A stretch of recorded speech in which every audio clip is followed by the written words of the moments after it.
Come see this in 1581. Believe They Believe. Occupying DC. Remeasuring Atheism. This is a series where I summarize rantatonne posts made up of at least 3 things I have read, seen, or heard. First question. Are you serious with this red heifer? One of the videos in this section, you have Sagar and Jetty, who believes in Christianity, and Crystal Ball, who's a statist. They're talking about third in line to the US presidency, Speaker Mike Johnson, and he held this national gathering for prayer and repentance in January, where Christian speakers talk about a wide range of topics, including one that supposedly there's this unique sort of red heifer that sacrificed a location in Israel that rebuilds the third temple and ushers in the end days. Is this a genuine belief, or is this something to get the votes? When he goes to Israel and he tours the location where the red heifers are being kept, is this like going to Saudi Arabia and seeing their holy sites because that's just the thing that you do diplomatically in these kind of spheres? Or does he actually have interest and belief in this? This is some of my issue with religious belief. You can have something like, oh, the Shroud of Turin is actually something that touched a holy being and it was imprinted there. I went to see it when I was in school in Turin. It's kind of cool just for the implications of it, the historical significance,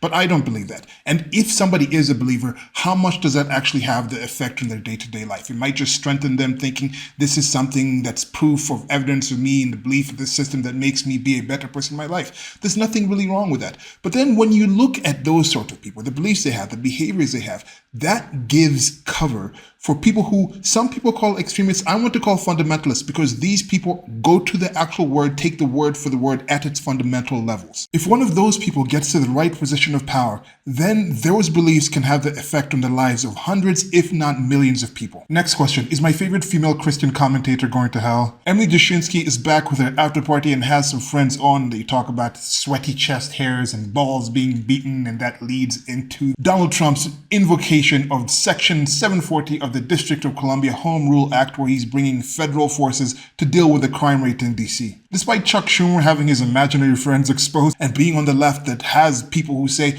oh, it doesn't matter black people if you don't feel you're under white supremacy. Oh, it doesn't matter women if you don't feel you're under patriarchy. These are things that we feel are happening. We feel this is dangerous. It doesn't matter if you show the fact that LGBT people are not under attack. We feel like we're oppressed with this heteronormative society. Respect our feelings. Quit going with these statistics and whatnot that you're showing us.